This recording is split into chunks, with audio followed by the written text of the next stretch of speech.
ጤና ይስጥልኝ የተወደዳችሁና የተከበራችሁ የኢትዮኒውስ ቤተሰቦች እንደምናላችሁ ሰላምታችን በያላችሁበት ይድረስ። እነሆ ዛሬ የኢትዮኒውስ የወቅታዊ ጉዳይ እንግዳችን የአማራ ፋኖ ብሔራዊ ንቅናቄ የህዝብ ግንኙነት መምሪያ ኃላፊ አርበኛ አስረስ ማረ ዳምጤ ናቸው። በድርጅቱና በአጠቃላይ በአማራ ፖለቲካ ወቅታዊ ጉዳዮች ላይ ያተኮረ ውይይት እናደርጋለን። አብራችሁን እንድትቆዩ ኢትዮኒውስን ሰብስክራይብ በማድረግ ቤተሰብ እንድትሆኑ ጋብዛችኋለሁ።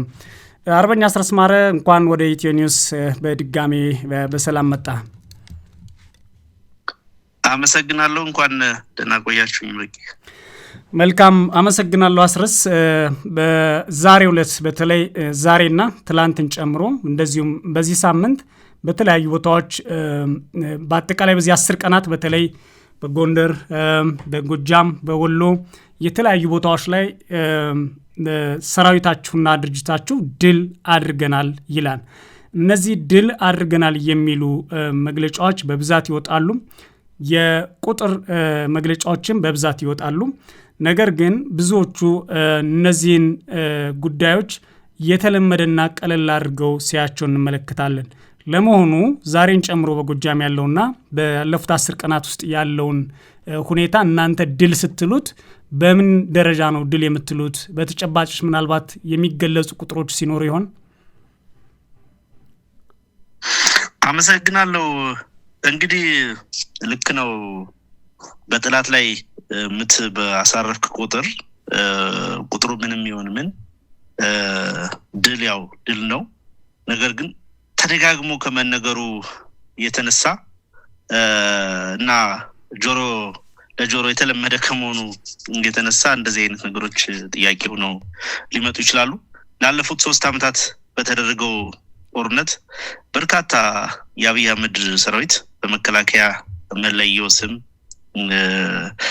ሀገር እንዲጠብቅ የኢትዮጵያን ብሔራዊ ጥቅሞች እንዲያስከብር የተቋቋመ ሰራዊት የብልጽግና የቅዠት ፕሮጀክት ማስፈጸሚያ ከመሆኑ ጋር በተያያዘ እና የአማራን ህዝብ ህልውና ለማጥፋት ይፋዊ ጦርነት ከጀመረበት ጊዜ ጀምሮ በየቀኑ ድል እናደርጋለን፣ በየቀኑ እንማርካለን፣ በየቀኑ ጥላትን እንደመስሳለን።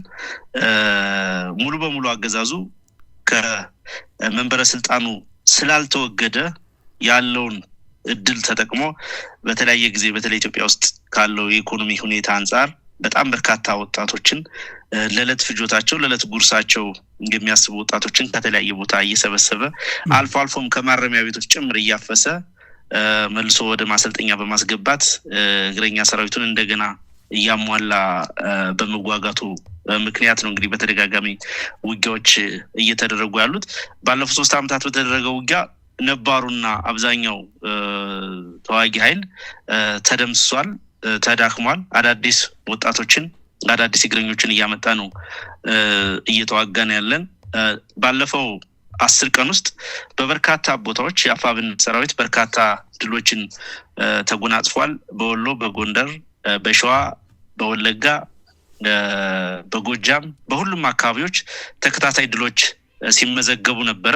እነዚህ ድሎች የሚጨበጡ የሚዳሰሱ የሚታዩ ናቸው። ዳየው በቄ ምርኮኞችን አሰልፈን አሳይተናል። በአመራር ደረጃ ጭምር ያሉ የጥላትን ተሽከርካሪዎች ተረክበናል። የጥላትን ተተኳሽ የቡድን መሳሪያዎች በሁሉም ቦታ ሲታዩ ነው የነበረው። ለአብነት ከ2 ቀን በፊት የተደረገውን እንኳን ብትወስድ ሞጣ ከተማ ውስጥ የነበረ አንድ ሬጅመንት ሙሉ በሙሉ በመደምሰስ አንድ ሻለቃ መሪን በመግደል ሌላውን የሻለቃ መሪ ደግሞ ማርኮ በእጅ በማስገባት የሻምበል መሪዎች፣ የመቶ አለቆች እነዚህ መሬት ላይ ያለውን ውጊያ የሚመሩ ወታደራዊ መስመራዊ መኮንኖች የሚባሉትን በመደምሰስ የሚታይ የሚጨበጥ ድል ተጎናጽፈናል። በርካታ መሳሪያዎችና ተተኳሾችን ማርከናል። እንዲሁ በተመሳሳይ በዛሬው ዕለት ባህር ዳር ዙሪያ ካሉ ለባህር ዳር ቅርብ ርቀት ካሉ ወረዳዎች ከ50 ኪሎ ሜትር ከ40 ኪሎ ሜትር በታች ባለ ርቀት ውስጥ የሚገኙት የአዴትና የጎንጂ ቆለላ ወረዳ በመግባት በጥላት ላይ ከፍተኛ ምት በማሳረፍ በሁለቱም ወረዳዎች የሚገኙ የተተኳሽና የመሳሪያ ግምጃ ቤቶችን ሙሉ በሙሉ የወገን ሰራዊት ተቆጣጥሮ የሚፈልገውን ተተኳሽና ሌሎች ወታደራዊ ቁሳቁሶችን መረከብና መማረክ ችሏል። በቦታው ተሰማርቶ የነበረውን የጥላት ኃይል ተደምስሷል። ሌላ የቴዎድሮስ ባደረገው ውጊያ ደግሞ ፈረስ ቤት ደጋዳሞት ላይ የነበረውን ጥላት በመደምሰስ አንድ ሌተናንት ኮሎኔልን በእጅ በመያዝ መማረኩን በቪዲዮ ጭምር በሶሻል ሚዲያዎች እንግዲህ አሳይተናል። ሌሎችም በርከት ያሉ መስመራዊ መኮንኖች የተማረኩ አሉ። በውጊያው የተደመሰሱም አሉ። በርካታ ወታደራዊ ቁሳቁሶች ጥላት ይህንን ህዝብ ለመጨፍጨፍ የሚጠቀምባቸው እና ሊጠቀምባቸው ስቶር ያደረጋቸው ያዘጋጃቸው በርካታ ተተኳሾችን መማረክ ተችሏል። ትላንትና ማታም ደብረ ማርቆስ ዙሪያ ጃማ አካባቢ እንዲሁ በጥላት ሰራዊት ላይ ከፍተኛ ምት በማሳረፍ በርካታ ምርኮችን ማግኘት ተችሏል። የጥላት አመራሮችን የወረዳ ሚሊሻ አመራሮችን መደምሰስ ተችሏል። ሌሎች ያልጠቀስኳቸው በብዙ ቦታዎች በሌሎች አካባቢዎችም እንዲሁ ድሎች ተገኝተዋል፣ ወለጋን ጨምሮ ማለት ነው። በነገራችን ላይ የአማራ ፋኖ ብሔራዊ ንቅናቄ ጥር 9 ቀን 2018 ዓ.ም ከተመሰረተ ወዲህ ደቡብ ጎንደር ላይ ብቻ ከ25 በላይ ዲሽቃ የሚባል የቡድን መሳሪያ ማግኘት ተችሏል። በጣም በርከት ያሉ ሌሎች እንደ ብሬንና ስናይፐር ወደ 100 የሚጠጉ መማረክ ተችሏል። የተማረከውን ተተኳሽ እና የነፍስ ወከፍ መሳሪያ እንዲሁ ከፍተኛ ቁጥር ያለው መሆኑን በጊዜው ይፋ አድርገናል። በዚህ ምክንያት ሰራዊታችን አሁን ላይ ሙሉ በሙሉ በሚባል ደረጃ የሎጂስቲክስ የተተኳሽ ጥያቄውን የሚመልሰው ከጠላት በመማረክ ነው ማለት ነው። ብርሃኑ ጁላ በገፍ የሚያጓጉዘው ተተኳሽ ያው የምንጠቀምበት በጋራ ነው። መጀመሪያም የትግል ሲጀመር እንደምትገነዘበው ያለማንም ሶስተኛ ሀገር ድጋፍ ያለማንም ሎጂስቲክስ አቅራቢነት በራሳችን አቅም በራሳችን ሆኔ በህዝባችን መሃል በጥቂት የነፍስ ወከፍ መሳሪያዎች የጀመርነው ትግል ነበረ። ነገር ግን ከፍተኛ የሆነ የህዝብ ድጋፍ የያዘና ትክክለኛ ኮዝ ወይም ትክክለኛ መነሻ ምክንያት የነበረው ትግል ስለሆነ ሰራዊታችንም ከፍተኛ ቆራጥነትን የሚጠይቅ የፖለቲካ ዓላማ የተሸከመ በመሆኑ ምክንያት እስካሁን ባለው ሂደት ራሱን ከጠላት በመማረክ እያደራጀ የመጣ ሰራዊት ነው። በዛ ስሌትና ፎርሙላ መሰረት ነው ውጊያው እንደቀጠለ ያለው ማለት ነው። ስለዚህ ያለፉትን 10 ቀናት ብቻ ሳይሆን በአጠቃላይ ከድርጅታችን ምስረታ በኋላ በተለይ በቅንጅት የሚደረጉ ውጊያዎች ከፍተኛ ውጤት እያስመዘገቡ ነው የሚገኙት። አሁን ላይ እየተደረጉ ያሉት ውጊያዎች ተራ ግጭቶች አይደሉም። ጠላት እንደሚገልጻቸው ወይ እንደሚያቃልላቸው ማለት ነው። ምናልባት ድርጅታችሁ ከተመሰረተ በኋላ እኛም በዝርዝር ዜናዎች በየቀኑ በመናቀርበው በበርካታ ቦታዎች አውደ ውጊያዎች ባደረጋችሁባቸው ወረዳዎችን መቆጣጠር ከ20 በላይ የሚደርሱ ወረዳዎችን አሁን ድረስ በቁጥጥራችሁ ስር ያደርጋችኋቸው በደቡብ ጎንደር ከ15 በላይ ወረዳዎችን የመቆጣጠር እና ከፍተኛ ኃይልም ያዳከማችሁበት እንደሆነ እናውቃለን፣ ይታወቃል። እዚህ ላይ መሰረታዊ ነገር ድል አድርገናል ሲባል ከሚደመሰሰው ወይም ከምትቆጣጠሯቸው ቦታዎች አንጻር ግልጽነት ቢኖረውም ግን ወደ ዋነኛ ግባችሁ የምትገሰግሱበት ድል በምን ደረጃ ላይ ነው ብሎ ማለት ይቻላል? ድርጅታችሁን ከመሰረታችሁ በኋላ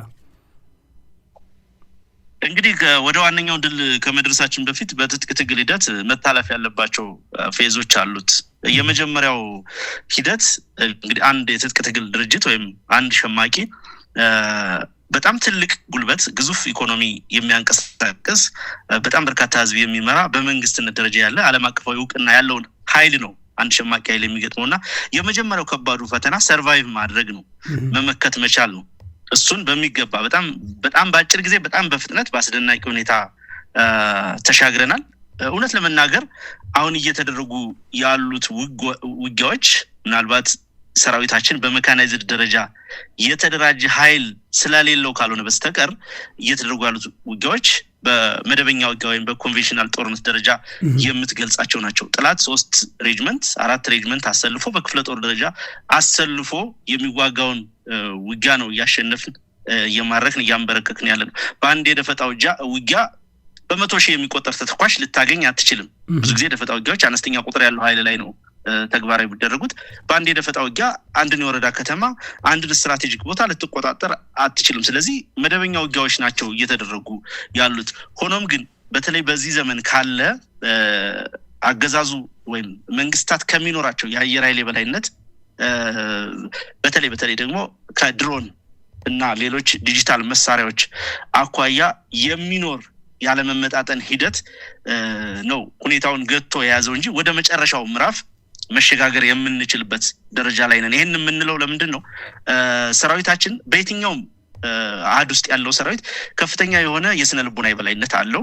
ከፍተኛ የሆነ የማድረግ አቅም አለው። የትኛውም ቦታ ስምሪት ተሰጥቶት ሚሽን ተሰጥቶት ያለምንም እንከን እንደሚያሳካ አንድ ጊዜ ሁለት ጊዜ ሶስት ጊዜ ሳይሆን ደግሞ ደጋግሞ ማሳየት ችሏል ማለት ነው። ስለዚህ እንደ ተቋም የታጠቅናቸው እነዚህ መሳሪያዎቻችን ዲጂታል መሳሪያዎች ባለመሆናቸው ወይም ደግሞ ጠላት ከታጠቀው ካለው የአየር ኃይል የበላይነት ጋር የማይመጣጠኑ በመሆናቸው ምክንያት ከመዘግየቱ በስተቀር በሌላው በእግረኛውና በሌላው እንቅስቃሴ በፖለቲካው እንቅስቃሴ ጭምር ከፍተኛ ደረጃ ላይ እየደረስንበት ነው ማለት ነው። ስለዚህ የመጨረሻ ስትራቴጂክ ድሎች ወይም ስትራቴጂክ ማጥቃት የምንላቸውን ዘመቻዎች ለማድረግ በምንችልበት ቁመና ላይ ነው የምንገኘው።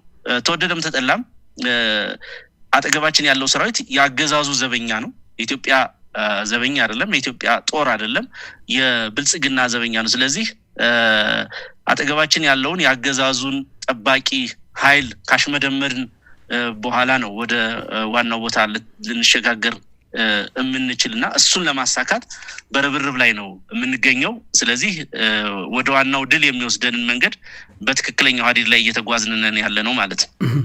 አፋብንን ከመሰረታችሁ በኋላ ስረስ ብዙ ጊዜ ይሄ እንግዲህ 2 ወር አካባቢ ነው።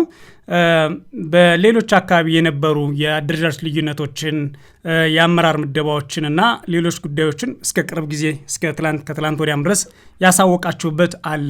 አንዳንድ ሰዎች እዚህ ላይ አሁንም ቢሆን ድርጅት ከመሰረት በኋላ ዘግይተዋል፣ ተጨባጭ ስራ ሰርተው ወደሚፈለገው ግብ በፍጥነት አልመጡም የሚል ከደጋፊዎችም ከፖለቲካል ተቾችም ሲነሳ እናያለን።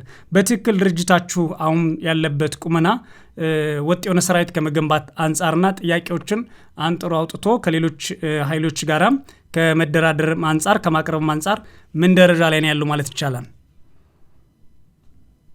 መልካም እንግዲህ አንድ ድርጅት ነው የሚባለው የፖለቲካ ማዕከል የኃይል ማዕከል መሆን መቻሉ ነው። ከዚህ በፊት በነበረው እንቅስቃሴ ውስጥ ፋኖ በተለያዩ አደረጃጀቶች ውስጥ ነው የቆየው። ደጋግመን ስንገልጽ እንደነበረው ያን ያክል የረባ የአስተሳሰብ ልዩነት፣ የአካሄድ ልዩነት፣ የስትራቴጂ የስልትም ሆነ የታክቲክ ልዩነት ሳይኖረው ነገር ግን በተለያዩ አደረጃጀት ማዕቀፎች ውስጥ በመሆኑ ምክንያት እና የጋራ አመራር በመሆኑ ምክንያት ከህዝቡም ከሰራዊቱም ከዓለም አቀፍ ማህበረሰቡም ከፍተኛ ግፊቶች ከፍተኛ ጥያቄዎች ይቀርቡ ነበር። አንድ አደረጃጀት አንድ የጋራ አመራር እንዲፈጠር የአማራ ፋኖ ብሔራዊ ንቅናቄ መመስረቱ የታወጀ ዕለት አንድ ድርጅት ተፈጥሯል። አንድ የሀሳብ ማዕከል፣ አንድ የኃይል ማዕከል ተፈጥሯል። በጋራ የሚጠራ የጋራ መለያ ያለው አንድ መሪ ያለው አንድ ወታደራዊ አዛዥ ያለው አንድ የፖለቲካ መምሪያ ያለው እና ሌሎችም ዘርፎች በየደረጃው ያሉት አንድ ግዙፍ ኃይል ተፈጥሯል ማለት ነው። ያ መፈጠሩ የድርጅቱን መወለድ በይፋ የሚያመላክት ነገር ነው። ወደታች ያሉ መዋቅራዊ አሰራሮች በአንድ ቀን ልታከናውናቸው የምትችላቸው አይደሉም። መረሳት የሌለበት ነገር በተለያየ አሰላለፍ ውስጥ የቆየ አልፎም ቢሆን የተወሰኑ ቅራኔዎች፣ ግጭቶች ውስጥ የቆየ ኃይል ነው። በተአምራዊ በሆነ በሚመስል መንገድ በጥቂት ቀናት በጥቂት ወራት ሳምንታት በወሰደ ንግግር አንድ ግዙፍ ተቋም ማድረግ የተቻለው የድርጅቱ ቀጣይነትና ምስረታ አጠቃላይ ይህን ትግል የሚሸከም ቁመና እንዳለው ማረጋገጥ የምችለው ከሂደቱ ነው። የድርጅት ምስረታ ሂደቱ በእያንዳንዱ ቀን የታለፉ ነገሮች አሉ። ሁሉም ነገር በግልጽ ተነጋግረንበት የትግል መስመራችን እና ርዕዮተ ዓለማችን ሳይቀር ጭምር ተተንትኖ ነው ይሄ ድርጅት የተመሰረተውና ወደታች ያሉ የመዋቅር ስራዎች ነገም ሊከለሱ ይችላሉ፣ ሊሻሻሉ ይችላሉ። ሁሉንም እዞችን አዋህዶ አንድ ወጥ ሰራዊት አንድ አይነት አይዲ ያለው የማድረግና በአንድ ሰንሰለት በአንድ ቼን ኦፍ ኮማንድ ውስጥ የሚገባ ሰራዊትና የፖለቲካ ኃይል የመፍጠር ስራ ነው። ስለዚህ ዋናው የድርጅቱ ማዕከል በበላይነት የሚመራው የፖሊስ ቢሮ አመራር ከተሰየመ ዕለት ጀምሮ ድርጅቱ ተመስርቷል። ያንንም ተከትሎ በርካታ ስራዎች እየተሰሩ ነው።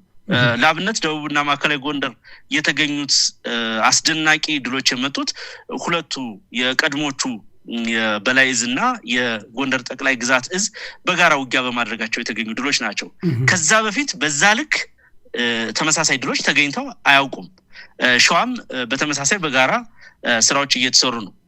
ወሎና ጎጃም ላይ ያን ያክል ሁለቱ እዞች ላይ ያለው መመጣጠንም ያን ያክል ስላልነበረ በነበረበት ሁኔታ እንደቀጠለ ነው ማለት ነው። ስለዚህ እነኚህ ጥቃቅን ነገሮች ነገም በጥያቄ መልክ ሊነሱ የሚችሉ በእያንዳንዱ ፌዝ በእያንዳንዱ የትግል ሂደት ሊከሰቱ የሚችሉ ጥያቄዎችንና እነዛ ላይ የሚሰጡ ምላሾችን በመያዝና በማንጠልጠል ድርጅቱ ስራውን አልሰራም እነዚህ ጎላሉ ምናምን የሚሉት ነገሮች የተጋነኑ ናቸው። ያ ሲባል አመራሩ ሙሉ ነው፣ ምንም አይነት ስህተት አይሰራም፣ ምንም አይነት እንከን አይፈጥርም ለማለትም አይደለም። ነገም እንከን ሊፈጠር ይችላል።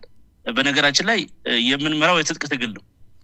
ስለዚህ በጣም ብዙ ጥያቄዎች አሉበት፣ ብዙ ፍላጎቶችን የምናስተናግድበት ከታወቁ የፖለቲካ ጥያቄዎቻችን ባሻገር ደግሞ ጠላትም ጭምር እጁን አስገብቶ የድርጅቱን ጤናማነት ሊያውግ ከፍተኛ በጀት በጅቶ የሚንቀሳቀስበት ሁኔታ አለ። ምንመራውም የሰው ልጅ ነው። የተለያዩ ፍላጎቶች ሊኖሩ ይችላሉ። ሊከሰቱ ከሚችሉ ተፈጥሯዊ ጥያቄዎችና አጠቃላይ እነዛን ግብረ መልሶች በሚሰጡ ግብረ መልሶችን ተከትሎ ሊመጣ ከሚችል ነገር የተለየ በድርጅቱ ዘላቂነት ላይ በድርጅቱ ጤናማነት ላይና አጠቃላይ እንቅስቃሴ ላይ የተለየ ነገር አልተከሰተም፣ አይከሰትምም። በየዕለቱ አመራሩ ከፍተኛ አመራሩ ስራዎችን ይገመግማል፣ ወቅታዊ ነገሮችን ይወያያል፣ ይተነትናል፣ ወደ ታች መመሪያዎች ይወርዳል።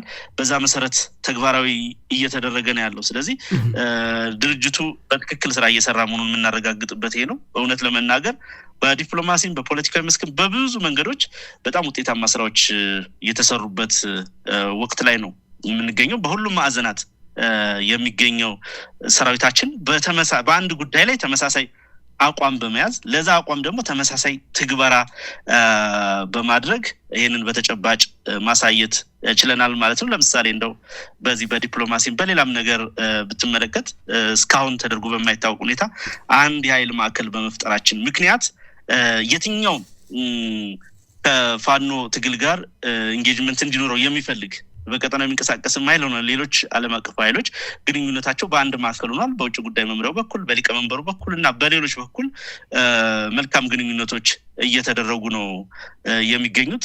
ሌሎች ከድርጅቱ የሚጠበቁ ተግባራትም በመሰራት ላይ ናቸው። እንዳልኩ ወደ ታች ያለው መዋቅር ገና እስከ አሃድ ድረስ ወደ ታች እስካለው የመጨረሻው መዋቅር ድረስ እስከ አካል እስከሚባለው 3 አባላት እስካለው አካል ድረስ እስከ ጋንታ እስከ ሌሎች አደረጃጀቶች ይቀጥላሉ። ሁኔታዎች እየታዩ ይከለሳሉ።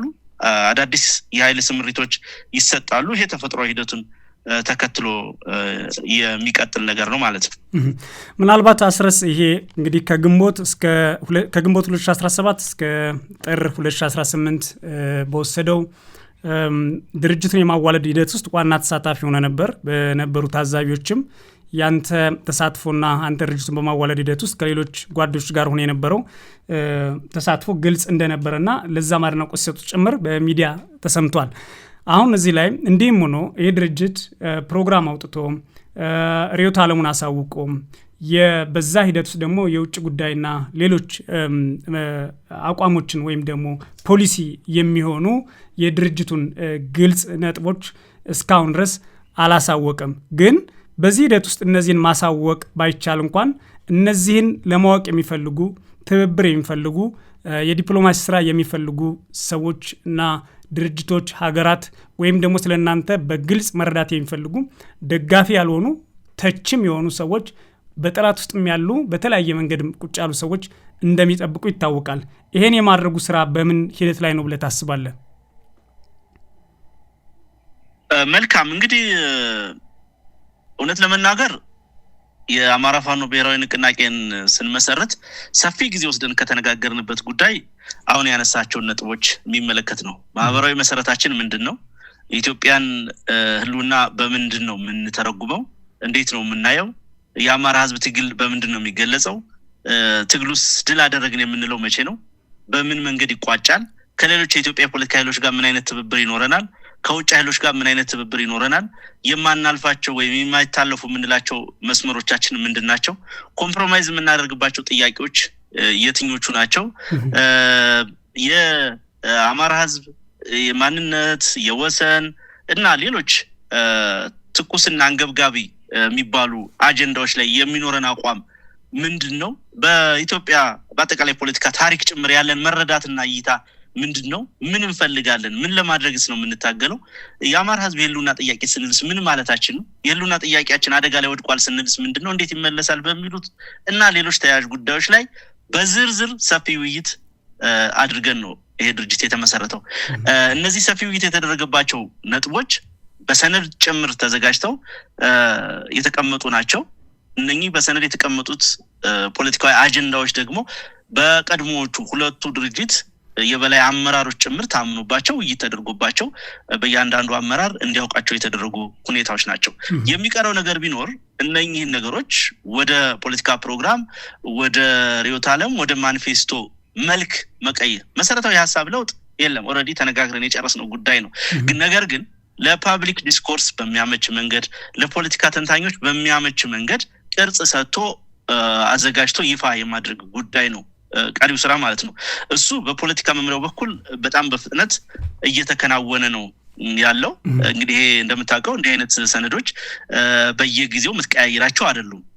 ዘላቂነት ሊኖራቸው የሚገባ ቢያንስ መሰረታዊ የሚባሉት ጭብጦች በደንብ እንደ ትውልድ ልንታገልባቸው ብለን የምናስባቸው መስመሮች ስለሆኑ በጥንቃቄ ተሰርተው እና ተቀርጸው መዘጋጀት ያለባቸው ስለሆኑ ኦሬዲ ድራፍቶች ተሰርተዋል፣ አልቀዋል።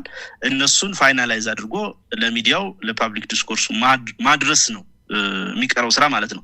ከውጭ ኃይሎች ጋር በተገናኘ ሌሎች ከትግላችን ከኛ እንቅስቃሴ ጋር ተባባሪ በመሆን ባገዛዙ ላይ በማንኛውም መንገድ ተጋድሎ እያደረጉ ያሉ ኃይሎችን በተመለከተ እነሱ ጋር የሚኖረን ኢንጌጅመንት ምን ይሆናል የሚለው በዚሁ በተግባባንበት መሰረት በሰነዱ ላይ የተጠቀሰ ከመሆኑ ባሻገር በተለይ የዲፕሎማቲክ ማህበረሰቡ የፋኖን ትግል በአጠቃላይ የአማራ ህዝብን የህልውና ትግል የሚረዳበትን መንገድ የሚያመላክት አጭር ሰነድ አዘጋጅተን በየኤምባሲዎቹ በሌሎች የዲፕሎማቲክ ማህበረሰብ ለእያንዳንዱ አድሬስ ማድረግ እንደው ለሚዲያ ፍጆታ ሳይሆን በትክክልም የኛን ትግል አንደርስታንድ እንዲያደርጉት በሚያስችል መንገድ ተዘጋጅቶ ይደርሳቸዋል። እሱም ስራ ኦልሞስት እየተጠናቀቀ ያለ ስራ ነው። እንደሚታወቀው አንደኛው የዚህ ትግል ላይ ከፍተኛ ርብርብና ስራ የሚጠይቀው ነገር ለአማራ ህዝብና በአጠቃላይ ለአማራ ህዝብ የህልውና ትግል ላይ ያለው ትርክት በተለይ በዓለም አቀፉ ማህበረሰብ ዘንድ በደንብ ተሰርቶበታል ብለን አናምንም። ስለዚህ ያንን ሊቀይር የሚችል ስርዓት ያለው በደንብ ሀቅን፣ ታሪክን እና የአማራ ህዝብን ፍላጎት መሰረት ያደረገ ነገር ስራ መሰራት እንዳለበት ታምኖበት እሱንም ለእያንዳንዱ ተቋም በተናጠላዊ መንገድ አድሬስ ለማድረግ የሚኖራቸው ማንኛውንም ኮንሰርንና ጥያቄን በውጭ ጉዳይ መምሪያው በኩልና በሌሎች የሚመለከታቸው መምሪያዎች በኩል ምላሽ ለመስጠት በዝግጅት ላይ ነው የምንገኘው ማለት ነው። መልካም አስረስ፣ በክልሉ ባለው እንቅስቃሴ ላይ ቀደም ሲልም የገለጽከው አንድ ቃል አለ። ትላንትም ምናልባትም የሰለጠኑ ኮማንዶዎችን ሲመረቁ የገለጽከው ቃል አለ። የብልጽግና ቅዠት ለማስፈጸም ወይም ደግሞ ያንን ለመጠበቅ የሚደረግ ውጊያን እየመሩ ያሉ ወታደራዊ ኃይሎችና አገዛዙ ጦር ብለህ የምትገልጻቸው አሉ። አንደኛ እነዚህ ኃይሎች በአሁኑ ሰዓት ባለፈውም ጊዜ እኛም በመረጃ እንዳቀረብ ነው በአማራ ክልል ሄዳችሁ ተዋጉ፣ ምሩ በማለት ዋና ዋና ጀነራሎቹን እንደገና ወደ ባህር ዳርና ሌሎች አካባቢዎች እንዳሰማራ ፋኖ ማዕበል ሆኖብኛል፣ ማዕበል ነው፣ የማይገመት ነው፣ ስለዚህ ማዕበሉን ባለበት ሄዳችሁ ጸጥ አድርጉት የሚል ብልጽግና በጠቅላይ ሚኒስትሩ ማለት ነው ተዘዋሪ ስምሪት እንደሰጠና የተለያዩ ወታደራዊ ኃይሎች አመራሮች ድጋሚ እንደገቡ ከነበሩት ውጪ ሌሎች በተጨማሪነት እንደገቡ ሰምተናል። አንዴ ነው። ሁለተኛ እነዚህ ወታደራዊ አመራሮች የብልጽግና ቅዠት ወይም ደግሞ የብልጽግና ጸረ ኢትዮጵያ የሆነ ቅዠት ነው ብላችሁ የምትሉትን ሐሳብ እንደ ኢትዮጵያ ማጽናት ቆጥረውት በተደጋጋሚ ሲገልጹት በቅርብ ጊዜ እናያለን። የውጭ ጠላት እየመጣ ነው፣ ከውጭ ጠላቶች ጋር በመላላክ እንዲያውም እናንተን እንዳላችሁ ሳይሆን የውጭ ጠላት ቅርንጫፍ አድርጎ የማየትና ዋናውን ጠላት ሄዶ የማጥቃት ገና ሰፊ ቅድ እንዳላቸው አድርጎ የማውራት ነገር ነበረ። አሁን ደግሞ ማዕበል የሆነብን ፋኖ ነው የሚል ሐሳብ መጥቷል። አንደኛው ይህን ሐሳብ እንዴት ታየዋለህ? በእርግጥስ እነዚህ የብልጽግና ቅዠት አስፈጻሚዎች ናቸው ወይስ ዋናው የቅዠቱ ባለቤቶች ናቸው? አንዱ ነው። ሁለተኛው ነገር ደግሞ አሁን ላይ ያለው ስምሪት በአማራ ክልል የጦሩ ሁኔታ ምን ይመስላል? ሁለት አይነት መልክ ያላቸው ናቸው። አንዳንዶቹ በየዋህነት በተሰጣቸው ኢንዶክትሪኔሽን መሰረት አምነው በትክክል የውጭ ኃይል ተላላኪዎች አሉ ተብሎ በመላው አማራ ክልልና በሌላውም ቀጠና ስምሪት ተሰጥቷቸው ህዝብ እየጨፈጨፉ ያሉ በትክክልም ጠላት ገደልን ብለው ሊያስቡ የሚችሉ ወይ ተዋጋም ብለው ሊያስቡ የሚችሉ በጣም በተለይ በእግረኛ ደረጃ ያሉት እንደዚህ አይነት የግንዛቤ ማነስ ያለባቸው በፕሮፓጋንዳ የታፈኑ የሚዲያ አክሰስ እንዳያገኙ ህዝብ ጋር እንዳይገናኙ በማድረግ ፖለቲካ የያዝነውን ትግልና ያለበትን ቁመና በማይረዱበት ደረጃ በፕሮፓጋንዳ ታፍነው የተያዙ የተወሰኑት ይኖራሉ። አብዛኞቹ በተለይ በመኮንንነት ደረጃ ያሉት በአመራርነት ደረጃ ያሉት ግን ይሄንን ሀቅ ጠንቅቀው ያውቁታል። ዛሬ በእያንዳንዱ ወረዳ በእያንዳንዱ ተራራ እና ሸለቆ የሚማርካቸው የሚያውቁት የአማራ ፋኖ እንደሆነ በደንብ ያውቃሉ፣ በደንብም ይገነዘባሉ። ነገር ግን ይሄ ትግል ለነሱ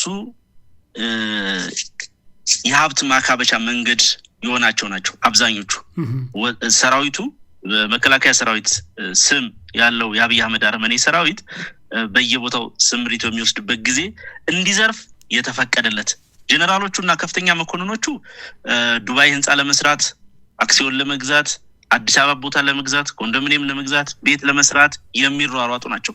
ፉክክራቸውም እሱ ነው።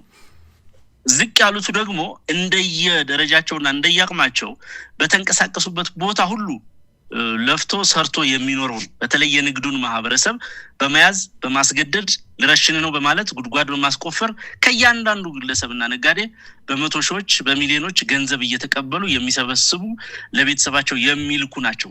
ስለዚህ እንዲዘርፍ እንዲጨፈጭፍ የተፈቀደለት መኮንንና ሰራዊት ነው ማለት ነው። በዛ ምክንያት ጦርነቱ በህዝብ ላይ የሚያመጣው እንዳፋ ጦርነቱ በሀገሪቱ ህልውና ላይ ይዞት የሚመጣውን ጦስ በአጠቃላይ ዓላማ ቢስ ጦርነት እያደረጉ መሆኑንም እያወቁ ጭምር ጦርነቱ እንዲቀጥል የሚፈልጉ ጥቂቶች አይደሉም። እንዳልኩ ሀብት የማካበት ፉክክር ላይ ስለሆኑ ማለት ነው። በዚህ እውነታ ውስጥ ነው እንግዲህ እነ ጀነራል አለምሸት ደግፌና ሌሎች በአጠቃላይ የኦፊስ ጀነራሎች የሚባሉት በጠቅላላ ወደ ባህር ዳር ስምሪት እንዲሰጣቸው የተሰጣቸው ተልእኮ ከፋኖ ጋር የሚደረገው ትግል ኦዲት እንዲያደርጉ ነው። ምን እየተከናወነ ነው? እስካሁን ለምን አላሸነፍንም? ፋኖ በዚህ ልክ እንዴት ተጠናክሮ ሊያጠቃን ቻለ? እንዴት ይሄን ሁሉ ቀጠና ሊቆጣጠርብን ቻለ? ምርጫውን ለማስፈጸም እንዴት አዳጋች ሆነብን? በሚል ግምገማ ኦዲት አድርገው አጠቃላይ የጦርነቱ ኦዲት አድርገው በዛ መሰረት ስምሪት ሰጥተው እንዲያስተካክሉ ተብሎ ነው ተሰብስበው የመጡት። ያው እነሱ ባህር ዳር ተቀምጠው እዛው አፍንጫቸው ስር ግን አሁንም ሰራዊታቸው እየተማረከ ነው የሚገኘው፣ እየተደመሰሰ ነው የሚገኘው። የሚያመጡት አንዳች መሰረታዊ ለውጥ አለ ብዬ አላምንም። በሚገርምህ ነገር አብይ አህመድ ስልጣን ሲይዝ የነበሩት 4 ወይ 5 እዞች ይመስሉኛል ባልሳሳት፣ አሁን ላይ 13 እዞች አድርሷል አብይ አህመድ። በኦሮሚያ ልዩ ኃይል ስም የሚያሰለጥናቸው ኃይሎች አሉ። ከአንዳንድ እዞች ደግሞ አንዳንድ ኮሮችን እያነሳ እያዋለደ 10 የነበረው ከሆኑ ወራት በፊት አሁን ላይ ወደ 13 እዝ አድርሶታል። ከፍተኛ በሆነ የኃይል ስምሪትና ማዕበል በመስራት ቀጠናዎችን ተቆጣጥሬ ምርጫ አድርጋለሁ ብሎ አስቦ ነው የቅዠት ፕሮጀክት አቅዶ የነበረው። ገና ከጅምሩ ገና ኦፕሬት ማድረግ ሳይጀምር ነው እቅዱን ማክሸፍ የቻልነው ማለት ነው።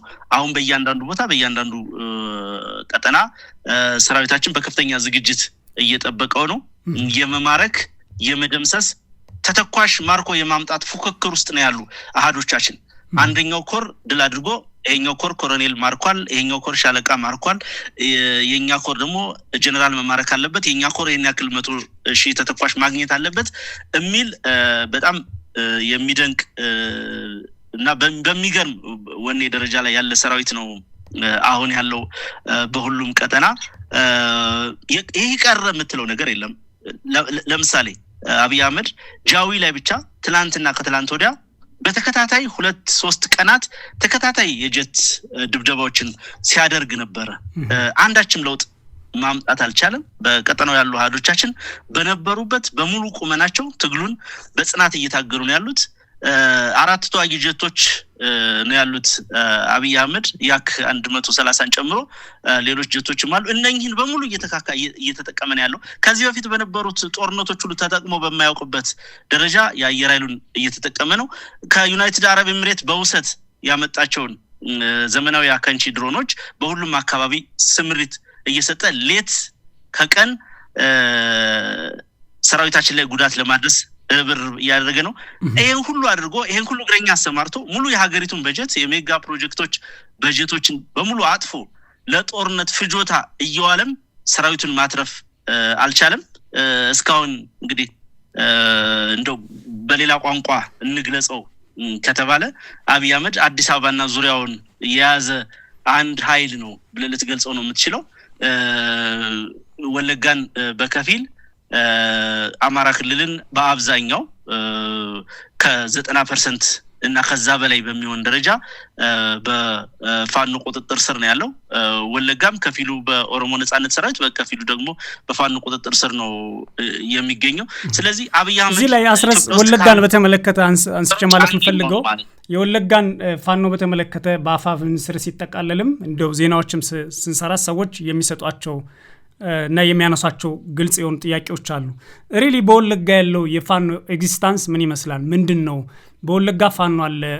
ፋኖ አብዛኛው የወለጋ አካባቢ ላይ በትጥቅ ታጥቆ እንቅስቃሴ ያደርጋል። እነዚህ አካባቢዎችም ላይ የመንግስትነት ልምምድንም እያደረገ ነው ያለው። ተቆጣጥሯል፣ አገዛዙን ማሸነፈ ሲባል ብዙ ሰዎች እንደ እውነት የማይወስዱም አሉ። ግን በትክክል በድርጅታችሁ ደረጃ ያለው እዛ አካባቢ ያለው እንቅስቃሴ ምንድነው? ያው በሚዲያ እንደሚታየው ነው። ምንም ይሄ ለማስመሰል የሚባል ነገር ምንሽ ኮረመንበት ነገርም አይደለም።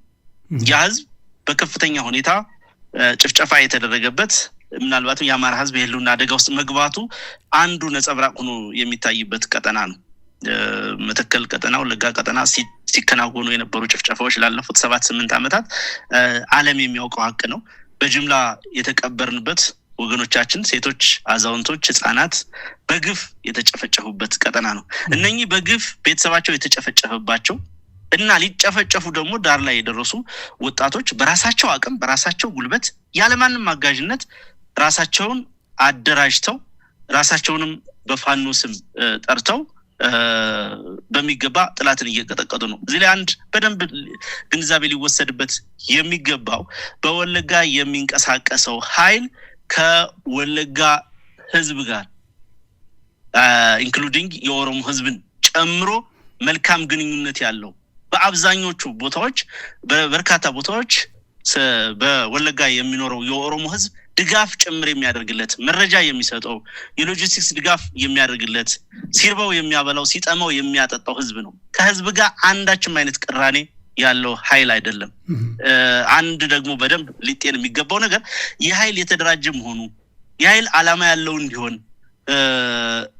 የመጣበትን ሰፈሩ ላይ የመጣውን ጠላት ተኩሶ ከመምታት ያለፈ ፖለቲካዊ ህልምና ዓላማ እንዲኖረው በማድረጋችን በቀጠናው ከሚኖረው ህዝብ ጋር መልካም ግንኙነት እንዲኖረው ማድረግ ተችሏል። ሊፈጠሩ የሚችሉ ስህተቶችን ሊፈጠሩ የሚችሉ ያልተገቡ ቅራኔዎችን ግጭቶችን ጭምር ማስቀረት የተቻለበት ሁኔታ ነው ያለው። በሌላው ቀጠና ከሚንቀሳቀሱ እዞች ባልተናነሰ ሁኔታ ግዙፍ አቅም ያለው ኃይል ነው ያለ። አብዛኛውን ውጊያውን የሚያደርገው መከላከያውን ነው። በቦታው ለጭፍጨፋ የሚሰማራው መከላከያ ሰራዊት ነው። እየገጠመ እየማረከ ተተኳሽ ከመከላከያ ሰራዊቱ እየወሰደ ራሱን እየተከላከለ ህዝቡን እየተከላከለ ያለው ማለት ነው። እንዳነሳውት በጣም ህዝባዊነትን የተላበሰ ሰራዊት እንዲሆን ብዙ ስራ ተሰርቷል። የተደራጀ በመሆኑ ምክንያት ደግሞ ወታደራዊ ጨዋነቱ የተጠናከረ እንዲሆን ማድረግ ተችሏልና በየትኛውም ቦታ ካሉ እዞች ባልተናነሰ ሁኔታ ሊገኝ የሚችል ነው። ለረጅም ጊዜ ይሄ ራሱን የሚከላከል ኃይል በሚዲያም በሌላም መንገድ ሳይገለጽ አንዳንድ ራስን ያለ ማወቅ እና ያልተገቡ ትችቶች ስለነበሩ ለምን ይታወቃል ለምን እንዲደረጋል በሚል መንገድ የሚገለጹ ነገሮች ስለነበሩ ለረጅም ጊዜ በዝምታ የቆየ ኃይል ነው። ነገር ግን አሁን ላይ እንዳነሳሁት መደራጀቱ ጥቅም ለህዝቡም ለትግሉም ለአጠቃላይ ሁኔታውም ለየትኛውም ህዝብ ማለት ነው ጥቅም ያለው መሆኑ ስለታመነበት በዛ መንገድ ተደራጅተው እየታገለ ያለ ትልቅ ኃይል ነው። መልካም። ባለፈው የምርጫን በተመለከተ ምርጫ አያደርግም አገዛዙ የህልውና ትግል ላይ ነን የሚል ግልጽ አቋማችሁን አሳውቃችኋል። በእርግጥ ምርጫ በባህሪው ምናልባት እንዲያውም አንተ የህግ ባለሙያም ስለሆንክ ምርጫ መደረግ በአንድ ሀገር ውስጥ ወይም ለዜጎች በጣም እጅግ ወሳኝና ዓለም አቀፍ ድንጋጌዎች ጭምር የሚያከብሩት ነው። የእናንተ ግልጽ ያልሆነው ነገር እና የምትታገሉትም ስርዓት ጭምር ፍትሃዊ ምርጫ አላደረግም ብላችሁም በግልጽ ስለምትታገሉት ምርጫንና ፍትሃዊ ምርጫ ማድረግ የሚያስችል ስርዓትን ማቋቋም መመስረት የእናንተ አንዱ የትግላችሁ ውጤት ይሆናል ተብሎም ስለሚጠበቅ እዛ ላይ ከገለጻችሁ በኋላ ምርጫን የሚደግፉ ሰላማዊ ምርጫ እንቅስቃሴን የሚያደርጉ በውጭ ሀገራትም ሆነው የሽግግር መንግስት እንዲመሰረት ጥሪ የሚያደርጉ አልፎም ተርፎም ደግሞ በምርጫ ውስጥ የሚሳተፉ የብልጽግና ፓርቲ ሰዎች ሳይሆን ሌሎች የፖለቲካ ኃይሎች አሉ። የተለያዩ የፖለቲካ ፓርቲዎች ኤንጂኦዎች አሉ ይህን መሰረት አድርገው የሚሰሩ የአፍሪካ ህብረት፣ የአውሮፓ ህብረት በርካታ ተቋማት ምርጫ በተመለከተ ይመለከታቸዋልና ምን አይነት ሪስፖንስ ነው ያገኛችሁት? በእርግጥስ ምርጫ እናስደርገውም ስትሉ ብልጽግናን ምሳሌ በጎንደር በባህር ዳር ለጥምቀት እንደሚገባው ለተለያዩ በዓላት እንደሚገባው በደሴ በደብረ ብርሃን ማድረግ ከቻለ ብልጽግና ያንን ምርጫ ሊለው አይችልም ወይ? ወይንስ በእነዚህም ጠቅላላ በአማራ ክልልም ጭምር ማድረግ የማያስችልበትን እድል ነው እንፈጥራለን ብላችሁ የምታስቡት? መልካም። ያው በይፋ ሜዳ ላይ ወጥቼ ትግል አመራርነት መስጠት ከጀመርኩ እንግዲህ 4 አመታት እየተቆጠሩ ነውና የህግ ባለሙያነቱን እንኳን የዘነጋውት ይመስለኛል። እንደው ለባክግራውንድ ወቀት ተጠቅማል በሚል ነው አይጠፋም። የሆነው ነው ልክ ነው። ይሄ ታወቀ ኖርም ነው። መንግስታት ምርጫ አድርገው መንግስት እንዲሆኑ ይጠበቃል፣ ይበረታታልም ጭምር።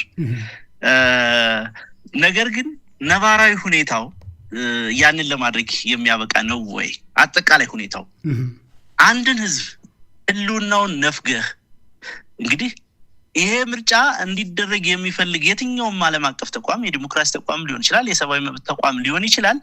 ቀድሞ ነገር የአማራ ህዝብ የህልውና አደጋ ውስጥ መሆኑን እንኳን ሪኮግናይዝ ያላደረገ ከሆነ በምን ሂሳብ ነው የህልውና ጥያቄያችንን አደጋ ላይ የህዝባችን ህልውና አደጋ ላይ የጣለ ኃይል በምርጫ ስልጣን እንዲይዝ የሚደረገው የሚለው ነገር በደንብ ሊታሰብበት ይገባል። ምርጫ የሚደረገው በነገራችን ላይ መንግስት ለመሆን ነው። እንግዲህ ደረጃ ይኖረዋል። ነሰርሊ የፌደራል መንግስቱን መያዝ እንኳን ባትችል ያንድ ህዝብ ወይ ያንድ የሆነ የተወሰነ ክፍል ድምጽ ለመሆንም ፓርላማ ለመግባት የሚደረግ ፉክክር ሊኖር ይችላል። ኦብቪየስሊ ግን ያን ማድረግ የሚያስችልበት ነባራዊ ሁኔታ የለም። ለምሳሌ ምን አድርጓል አብይ አህመድ? አንዳንዶቹ ቦታዎች ላይ እኮ ለተቃዋሚ ፓርቲዎች ለጀባ እንዲመቹ እጩም ጭምር ያላስመዘገበባቸው ቦታዎች አሉ። ይሄ ምርጫ ነው እንዴ? አይደለም እኮ። ይሄ ውድድር ነው እንዴ? አይደለም። ግልጽ እኮ ነው። ያለ ምርጫ ያለ ፉክክር ፓርላማ ለመግባት እንደተዘጋጁ በግልጽ ነው። በዚህ ምርጫ ውስጥ ተሳትፌ ተመረጥኩ ተሸነፍኩ ወይ ማሸነፍኩ ማለት የሚችል አንድም የፖለቲካ ኃይል እንደሌለ ይታወቃል። ይሄንን እውነታ ሁሉም ያውቁታል። ለምርጫ ፉክክር በቀረቡበት እኮ መንግስት ኃይሉን በሚገባ አልተጠቀመም ብለው ገልጸዋል። ያብን ተወካዮች የአማራ ህዝብ በሚገባ አልጨፈጨፈም ብለው ስንት ህጻናት አልቀዋል በድሮን፣ ስንት አባቶች ሞተዋል፣ ስንት አርሶ አደሮች እርሻ ላይ ያሉ ተገድለዋል በዚህ ጦርነት ምክንያት። ይሄንን ያደረገው ማን ነው? ይፋዊ ጦርነቱን ያወጀው ማን ነው? ይህን ጦርነት ለመመከት ከመውጣታችን በፊት ጠመንጃ ከማንሳታችን በፊት ምን ያክል ጊዜ በሰላማዊ መንገድ ጥያቄያችን ለማስመለስ ሞክረናል? ስንት ጥረት አድርገናል? ይሄን የሚናገሩት ሰዎች እኮ ጠንቅቀው ያውቁታል። ስንት ጊዜ አደባባዮችን አጥለቅልቀናል። ያልቅሱ እየተባልን ነው የኖር ነው። ስንት ጊዜ ሻማ አብርተናል። በጣም ረጅም ርቀት ተጉዟል የአማራ ህዝብ። የሰላማዊ ትግል እንቅስቃሴ በማድረግ የሚታማ አይደለም። እንደውም ከልክ በላይ አገዛዙን ታግሷል። ብዙ የተሞከሩ ሙከራዎች አሉ። በነገራችን ላይ አብይ አህመድ ስልጣን ሲይዝ እኮ ያለ ምርጫ ስልጣን ይዞ በገባው ቃል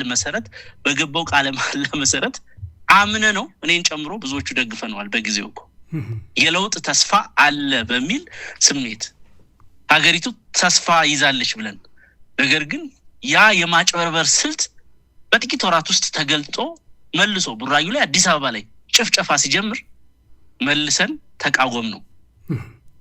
መጀመሪያ ተጭበርብረንበት የነበረው ዓላማ ሌላ መሆኑን በተረዳን ጊዜ፣ ስለዚህ በምርጫ የሚመጣ ለውጥ የለም። በዚህ ሰዓት በምርጫ የሚመጣ ነገር ቢኖር የጨፍጫፊውን አገዛዝ እድሜ ማራዘም፣ አምባገነኑንና ጨፍጫፊውን አገዛዝ ሌጂቲሜት ገቨርንመንት ወይም ህጋዊ መንግስት ማድረግ ነው ውጤቱ። ስለዚህ የሚጨፈጭፈውን አካል ህዝብ ህጋዊ ማድረግ እንደማይፈልግ በተለያዩ መድረኮች አረጋግጠናል። ህዝብ ቢፈልገው ኑሮ ይሄን ምርጫ የአማራ ህዝብ በምርጫ አገዛዙን ማስወገድ እችላለሁ ወይም ደግሞ ስተቱን እንዲያስተካክል ማድረግ እችላለሁ አምኖበት ቢሆን ኑሮ እኮ እኛ ከህዝብ የወጣ ልጆች ነን፣ የምንኖረውም ከህዝቡ ጋር ነው፣ ከህዝቡ የተለየ ማቋም አንይዝም። ያ እንደማይሆን በአደባባይ ጭምር ወጥቶ ህዝቡ አረጋግጧል። በነቂስ ወጥቶ በየቦታው በጣም በበርካታ ቦታዎች በበርካታ ከተማዎች ሰላማዊ ሰልፎች ተደርገዋል። የሚደረገው ምርጫ የይስሙላ ምርጫ ነው፣ ምርጫም አይደለም፣ ምርጫ ብሎ ለመግለጽም የሚያበቃ አይደለም። በእያንዳንዱ ውጊያ ባደረግንባቸው ቦታዎች እኮ የመከላከያ ሰራዊቱ የምርጫ ኮረጆችን የምርጫ ካርዶችን በኮንቮይ አጅቦ እኮ ነው የምናገኘው። ዛሬ ትናንት በተደረጉ ውጊያዎች ከተተኳሽ ጋር ነው ያገኘናቸው። የምርጫ ካርዶችን ይፋ እናደርጋቸዋለን። ከተተኳሽ ጋር ስቶር ተደርገው ቦምቦች ከሚቀመጡበት ሳጥን ጋር የምርጫ ኮረጆች ተቀምጠው ነው ያገኘናቸው። እንደዚህ አይነት ምርጫ በዓለም ላይ ተደርጎ አይታወቅም። የለም፣ ቀልድ ነው። እንደውም የአማራ ህዝብ ነፍጥ አንስቶ ራሱን ለመከላከል የሚያደርገውን ህይወት የሚከፍልበትን ከፍተኛ መስዋዕትነት የሚከፈልበትን ትግልም ጭምር መናቅ ነው የሆነው ነው። ያንን መግለጫ ካወጣን ወዲህ በርካታ ፖለቲከኞች፣ የፖለቲካ ድርጅቶች እና ሌሎችም በውስጥም በሚዲያ በነበራቸው ፕሬዘንስም ላወጣ ነው መግለጫም ለያዝነው አቋምም በጣም ብዙዎቹ አክብሮት ያላቸው መሆኑን ገልጸውልናል። በነገራችን ላይ ያም መግለጫ በማውጣታቸው ምክንያት ብዙዎቹ ራሳቸውን እንዲመለከቱ እንዲያርሙ ማድረግ ተችሏል። በተለይ በቅርብ ከሁለት ከሶስት ቀን በፊት በተደረጉት ሰልፎች የህዝቡን ንቅናቄ የህዝቡን አቋም ፍላጎት የተመለከቱ አንዳንድ ፓርቲዎች የዚህ ጥቁር ታሪክ አካል መሆን የለብንም ብለው ራሳቸውን ከምርጫ እያገለሉ ከዚህ አይነት እንቅስቃሴ እያገለሉ ነው የሚገኘው። ምናልባት ከምርጫ በፊት የሽግግር መንግስት ይቅደምን በሚል ሆነ በሌላ መንገድ አገዛዙ ላይ ለውጥ እንዲመጣ እንቅስቃሴ የሚያደርጉ የተለያዩ ኃይሎች እንዳሉ አውቃለሁ። እኛ በማንኛውም መንገድ የምናደርገው ሁለንተናዊ ትግል ነው። በማንኛውም መንገድ ይህ አገዛዝ ተወግዶ በምትኩ ሁሉም ኢትዮጵያውያን የሚወከሉበት መንግስት እንዲመጣ ነው የምንፈልገው። ያ ነሰርሊ የሽግግር መንግስትን ማለፍ ያለበት ሂደት ነው። ለምን በኃይል የሚደረግ ለውጥ፣ በህዝባዊ እምቢተኝነት የሚደረግ ለውጥ እንደዛ አይነት ፌዞችን ማለፉ አስገዳጅ ነው። ስለዚህ ይሄንን ጥያቄ ለሚያቀርቡ ወገኖች አክብሮት ነው ያለን። አንድ ግን ግልጽ መደረግ ያለበት በእንደዛ አይነት አሁን በተያዘው መንገድ ፖዚሽኑ አንድ ነገሩ ነው፣ ያንን አቋም መያዛቸው አንድ ነገሩ ነው። መሬት ላይ የሚደረግ እንቅስቃሴ ከሌለ ግን ውጤት ያመጣል ብለን አናስብም። በአቋም ደረጃ የሚይዙትን አቋምም ሆነ የሚደረገውን እንቅስቃሴ ግን የምንቃወመው አይደለም። ይሄ ትግልም የብዙ ኃይሎች ፍላጎትን ጭምር ያዘለ ነሰርሊ እንደው የአማራ ህዝብ ጉዳይ ብቻ ነው ብለንም አናስብም። የሌሎች ኃይሎች ጉዳይ ጭምር ነው ብለን ነው የምናስበውና በአንድ ማዕቀፍ ውስጥ ሁሉን ነገር በአንድ ድርጅት ውስጥ መከናወን አለበት ብለንም አናምንም። የሌላውን የትግል ሜዳም እንፈቅዳለንም እንተባበራለንም ማለት ነው። ስለዚህ በዛ ልክ ነው የምንመለከተው የነሱን እንቅስቃሴ። ምናልባት ያነሳው ሁለተኛው ጥያቄ አለ። አሁን ባለበት ሁኔታ ምሳሌ ከበፊት ያደረገውን 6ኛው ዙር ምርጫን በተለያዩ ቦታዎች ተቃውሞ እያለ ኢቭን ጦርነትም እያለ ምሳሌ በወለጋ አካባቢ አጥሮ ከተሞች ላይ ብቻ ባደረገው የኮረጆ ማስቀመጥ ስነስርዓት ተወካዮችን ወደ ፓርላማ ማስገባቱን በግልጽ ምርጫውን የታዘቡም ሌሎች ሰዎችም ገልጸዋል። በእንደዚህ አይነት ሁኔታ አሁን ባላችሁበት የአማራ ክልል ቀጠና ግልጽ የህዝብ ተቃውሞ እያለ በሰልፍ ወጥቶ ህዝቡ ከምርጫ በፊት ህልውናችን ይቅደም ብሎ ያሳወቀባቸው በርካታ ከተማዎች፣ ወረዳዎች ያሉ ሆኖ ግን አንዳንድ ቦታዎች ላይ ያለውን ኤግዚስታንስ ተጠቅሞ ወይም ምርጫ ቢያደርግና በዛ ላይ ውክልና ላይ ብሎ ቢሄድ የናንተ አቋም ምንድነው የሚሆነው? ወይስ እነዛን ጨምሮ የማስቀረት እና በእነዛ አካባቢዎችም ያለውን ያገዛዙን ኃይል የማስወገድ ፍላጎት ነው ያላችሁ? ይሄ እኮ ምንም ግልጽ እኮ ነው።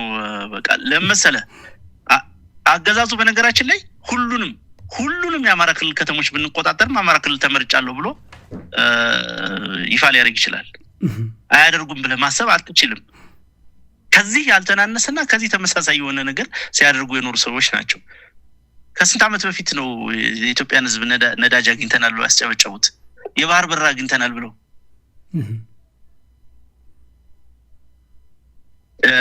ከዓመታት በፊት እኮ ነዳጅ አግኝተናል፣ የባህር በር አግኝተናል፣ ወርቅ በሰፌድ እያበጠርን እያፈስን ነው፣ ማዕድን እያገኘን ያልተባለ ነገር የለም አይደል? ማንም አልጠይቃቸውም። ማንም አብይ አህመድንም ሆነ ሌሎችን አመራሮች ማንም የጠይቃቸው የለም። ስለዚህ አሁንም ሊሉ እንደማይችሉ ነው እርግጠኛ አይደለም። ዋስትናም የለንም። በነገራችን ላይ እኛ ያንን አቋም የያዝ ነው ያንን ሊያደርጉ እንደሚችሉም አንዱ ለመከላከያ ሰራዊት የተሰጠው ተልእኮ የሚገርምህ የምርጫ ካርድ በህዝብ ስም እየመዘገበ ራሱ ኮሮጆ ውስጥ እንዲያስገባ ጭምር የተሰጠው። ለምሳሌ አንዳንድ ወረዳዎች ላይ ማዳበሪያ ለመውሰድ አገዛዙ ወደ ተቆጣጠራቸው ቦታዎች የሚመጡ አርሶ አደሮች ተመዝግበው የምርጫ ካርዱ የት ነው የሚቀመጠው? እዛው ቢሮ ነው የሚቀመጠው። ለምን? ነገ በምርጫ ስም ምርጫ መረጡ እየተባለ ሊቀመጥ ማለት ነው። ቱ ዛት ኤክስተንት በጣም አሳዛኝ አይደለም? መንግስት አንድ ተራ ዱርዬ እንኳን ሊያደርገው ህሊናውና ሞራሉ የሚፈታተነውን ድርጊት የሚፈጽሙ ሰዎች ናቸው እነኚህ ሰዎች። ይሄንን ህዝቡ በደንብ ጠንቅቆ ይረዳቸዋል። ይሄን አያደርጉትም ወይ እንዲህ አድርገናል ወይ እንዲህ ተመርጠናል አይሉም ማለት አትችልም። አይደለም ተመርጠናል ማለት እኮ ይፋዊ ጦርነት ያወጁበት ህዝብ ነው። ይሄ ህዝብ ለበርካታ ዓመታት አዲስ አበባ እንዳይገባ ወደ ተለያየ ቦታ እንዳይሄድ እያገቱ ገንዘብ የሚቀበሉት ህዝብ እኮ ነው። ስቴት ስፖንሰርድ ቴሮሪዝም እየተፈጸመበት ያለ ህዝብ ነው። ስለዚህ ይሄንን የሽብር ተግባር የሚፈጽም ቡድንና አገዛዝ ባልተመረጠበት ባልተወዳደረበት ቦታ ምርጫ አድርጋለሁ ብሎ ቢናገር የሚገርም አይደለም። አንድም ቦታ ግን ህጋዊ ምርጫ ለማድረግ የሚያበቃ የጸጥታ ሁኔታ የለም። ለምሳሌ እናንሳ የክልሉ ዋና ከተማ ባህር ዳርን። የባህር ዳር ምርጫ ክልል በዙሪያው ያሉ ገጠር ቀበሌዎች አሉት። አገዛዙ ያለው ባህር ዳር ከተማ ነው። እነኚህ የምርጫ ክልሉ የሚያካትታቸው ቀበሌዎች ግን በፋኖ ቁጥጥር ስር ናቸው። አንድ ወረዳ 70-80 የምርጫ ጣቢያዎች ቢኖሩት ከነዛ መካከል በጣም ብልጽግና ሰፊ ቁጥጥር አለው የምትለው ከተማ ላይ እንኳን ከ10 አይበልጡም የምርጫ ጣቢያዎች አገዛዙ የሚቆጣጠራቸው። ስለዚህ ከ80 ምርጫ ጣቢያዎች በ10 ላይ ብቻ ማስመረጥ የሚችል ወይ ምርጫ የሚመስል ነገር ማከናወን የሚችል ቡድን ነው ምርጫን እንደሚያደርግ አድርጎ መግለጫ እያወጣ ያለው ስራ እየሰራ ያለው። የሚፈልገው ለመመረጥ አይደለም። ብልጽግና የሚፈልገው ዓለም አቀፋዊ እውቅናውን ለማስቀጠል መንግስትነቱን ለማስቀጠል ነው። ስለዚህ በህዝብ ፍላጎት ላይ በህዝብ መብት ላይ በህሉና ትግሉ ላይ ለመቀለድ የሚደረግ እንቅስቃሴ መሆኑን ስለምናቅ ህዝቡም ጭምር ያንን ስለሚረዳ ነው ያንን ነገር ማድረግ። አንዳንድ ቦታ ለጽዋ ማህበር ለሌላ ማህበራዊ ጉዳይ ለለቅሶ የተሰበሰበ ህዝብ በኦፕሬሽን ታፍሶ ከተማ ሲወሰድም ታዝበን በሰራዊቱ ማለት ነው። በዛ መንገድ ምርጫ ካርድ እንዲያወጣ እየተገደደ ያገዛዙ ሰራዊት በከበባ ለሆነ ጉዳይ የተሰባሰበን ህዝብ በከበባ እየታፈሰ እየተወሰደ የምርጫ ካርድ እንዲያወጣ ሁሉ ይደረጋል። እንግዲህ ምርጫን ከማስገደድ ጋር አነጻጽረው ፈጽሞ ምርጫ ሊደረግ የማይችልበት ነባራዊ ሁኔታ ነው ያለውና ሌሎች የፖለቲካ ኃይሎችም ዓለም አቀፉ ማህበረሰብ ሁሉም ይሄንን እንዲረዳ ነው ያን ጉዳይ በዛ ልክ አቋም ይዘንበት በአጀንዳ ደረጃ ይገለጽ ነው እንጂ መግቢያ ጥያቄ ላይ እንዳነሳው የምርጫ ጉዳይ ሴንሲቲቭ መሆኑ ወይም ከመብትን ከመከልከል አኳያ ሳይሆን ይልቁንም በምርጫ ስም ህዝቡ አቢዩዝ እንዳይደረግ እና በምርጫ እንዳይቀለድበት ጭምር ነው አፋብን ያንን አቋም የያዘው ማለት ነው። በእርግጥም የራሱ ምርጫ ቦርድ የተሰኘው ያገዛዙ መንግስት ተቋምም በአስገዳጅ ሁኔታ በተለያዩ ሁኔታዎች ቤት ለቤት ካርድ እንዲያወጡ ማድረግ ሰርቪስ ወይም አገልግሎቶችን በመንፈግ እንደገና በማስፈራራት የምርጫ ካርድ እንዲያወጡ ማድረግን በተመለከተ አጠር ያለ መግለጫ አውጥቷል። በግልጽ ባያስቀምጥም የመጨረሻው ጥያቄ ምናልባት አፋብን ከተመሰረተ በፊትም በኋላም አሁንም በምርጫም ጉዳይም ሲነሳ ጠቅላላ የኢትዮጵያ ነባራዊ ሁኔታም ሲነሳ ቀደም ሲል አንተም ስትጠቅሰው በነበርከው የኢትዮጵያን ሁኔታ እና የአማራን ሕዝብ ጥቅም እና የኢትዮጵያን ማስቀጠልን በተመለከተ ስታነሱ ትብብር በስፋት ይነሳል። ከሌሎች ኃይሎች ጋር ግልጽ የመተባበር ፍላጎት እንዳላችሁ ጥሪዎች ሲደረጉ ነበር። በትግላችሁ ስርዓትም አማራጭ የሰላማዊ እንቅስቃሴ ትግልን የሚያረጉ ህዝባዊ እንቅስቃሴ የሚያረጉትን ጭምር እንደምትደግፉ በግልጽ ይታወቃል። ድርጅታችሁ ከተመሰረተ በኋላ ትብብሮችን አሉ በሚል ደግሞ እጅ የሚሰጡ ከየከሌ ጋር አልሰራም የከሌ የሚባል ሰውና ስምን ማየት አልፈልግም የሚሉ አስቀድመው የስም ማጥፋት የሚመስሉ እጅ ሰጪዎች እና የእናንተ ጓዶች የሚያቀርቧቸውም አሉ። በዚህ ሂደት ውስጥ ብዙ ሰው ወይም እኔን ጨምሮ ሚዲያ ላይ እንዳለ ሰው የምንጠብቀው ግልጽ የሆነ ትብብር እንደሚኖርና ለብዙ ኢትዮጵያን ከርስ በርስ መጠላለፍ የወጣ ትግልን በማድረግ አገዛዙ ጋር የምታደርጉት ትግል ለውጤት በቃችሁ በዛ ሂደት ውስጥ ኢትዮጵያን ማጽራት የሚያስችል መስመር ይመጣል ብሎ የሚጠብቅ ብዙ ሰው አለ። የዚህ የትብብር ጉዳይ ድርጅታችሁ ከተመሰረተ በኋላ በምን ደረጃ ላይ ነው ያለው? ምናልባት መገለጽ የሚችል ደረጃ ላይ አለ ማለት ይቻላል ወይስ ያገዛዙ የፕሮፓጋንዳ ኃይል በሚያናፍሰው ደረጃ ያለቀ ጥንቅቅ ያለና ኦሬዲ መስመር ያዘ ግንኙነት ነው ያላችሁ? ያው ምንድነው መሰለ የቆዩ የፖለቲካ ቁርሾች አሉና ሁሉንም ነገር ሞክሯል። አገዛዙ ለፕሮፓጋንዳ ፍጆታ በጣም ብዙ ነገሮችን ሞክሯል። በጣም አናንቆ ጥግናቸው ዋሻናቸው ገዳምናቸው ለማለት ሞከረ። በዋሻዎች ሳይሆን በአደባባዮች ታየን። ጥጊዘነን ሸለቆ ውስጡነን ሳይሆን ምሽጉ ድረስ እየሄድን እየማረክን አሳየ ነው። የፖለቲካ ዓላማ የላቸውም አለ። እነሱ ለወራት የሰሩትን ፖለቲካ በ3 በ4 ቀናት ስራ ውስጥ ወደ ምንም ቀይረን አሳይተናቸዋል።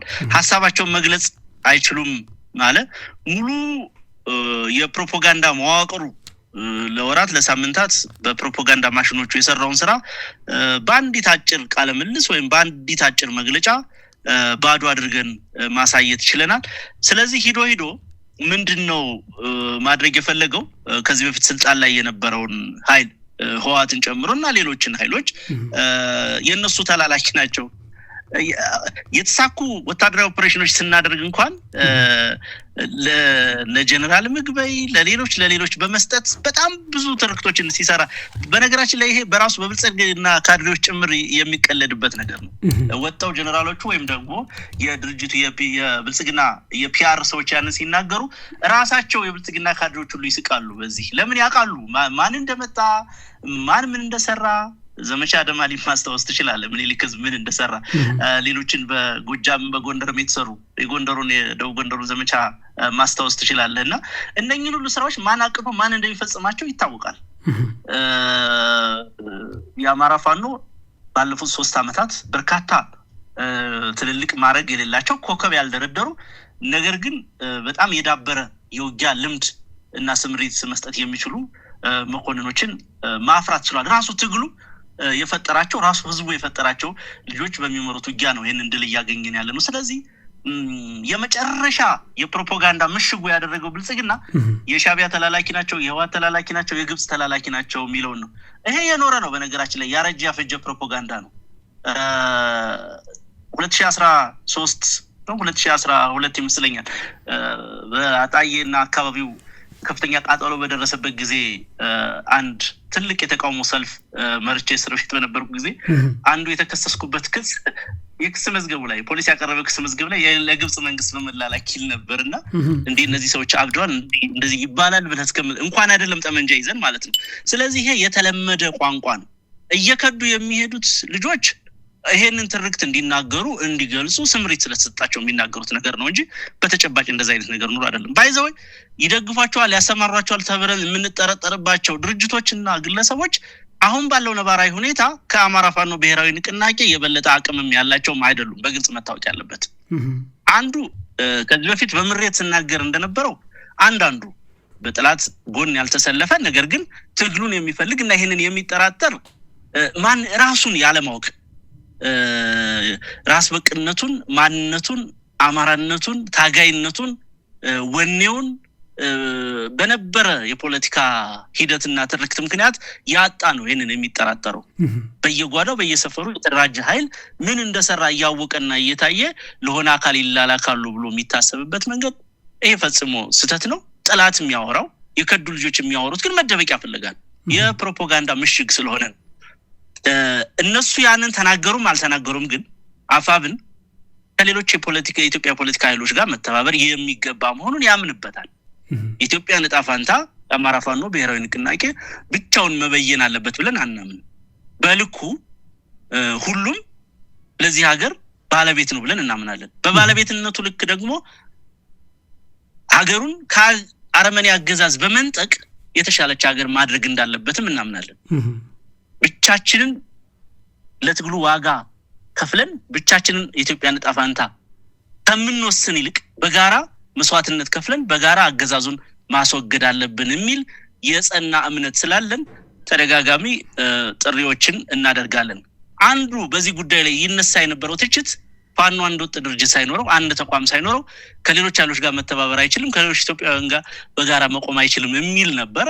ይሄንን ክፍተት በጣም ከብዙ ድካምና ስራ በኋላ የተፈታ ሁኔታ ነው ያለው ማለት ነው። ስለዚህ አሁን በተጨባጭ የምንፈልገውን እናውቃለን። ከሌሎች ኃይሎች ጋር የሚያገናኙን ነገሮች እናውቃለን። ምን ማድረግ እንዳለብን እናውቃለን። ተደጋጋሚ ውይይቶች ተደርገዋል፣ ሰነዶች ተዘጋጅተዋል። ለሁሉም ነገር ዝግጁ ነን። ኮምፕሮማይዝ የማናደርጋቸው የህዝብ ጥያቄዎች አሉ፣ የአማራ ህዝብ ጥያቄዎች አሉ፣ በምንም የማንለውጣቸው በጋራ የምንሰራባቸው ደግሞ እንደ ሀገር የጋራ ጥያቄዎች፣ የጋራ ፍላጎቶች፣ ራዕዮች፣ መብቶች አሉ። በእነዚህ ላይ ደግሞ በጋራ እንሰራለን ማለት ነው። በዛ ልክ ነው አሁንም ያለን ዝግጅት ያሉት ሁኔታዎች በተጨባጭ መሬት ላይ የሚደረጉ ትብብሮች፣ ለህዝብ ይፋ መደረግ ያለባቸው ስራዎች፣ ስምምነቶች፣ ወታደራዊ ትብብሮች በተጨባጭ መሬት መውረድ በሚጀምሩበት ጊዜ ለህዝብ ይፋ ይደረጋሉ። ከህዝብ ጀርባ ወይም ከህዝብ ተደብቀን ከሰራዊታችን ተሰውረን የምንወስደው አቋም የምናደርገው አንዳችም አይነት የተለየ እንቅስቃሴ የለም። ለዛ በሚያበቃ ሰዓት ይፋ መደረግ በሚያበቃ ማለት በተጨባጭ ተግባሩ መከናወን በሚችልበት ወቅት ላይ ስንሆን ነገሩን ይፋ ማድረግ እንችላለን ማለት ነው።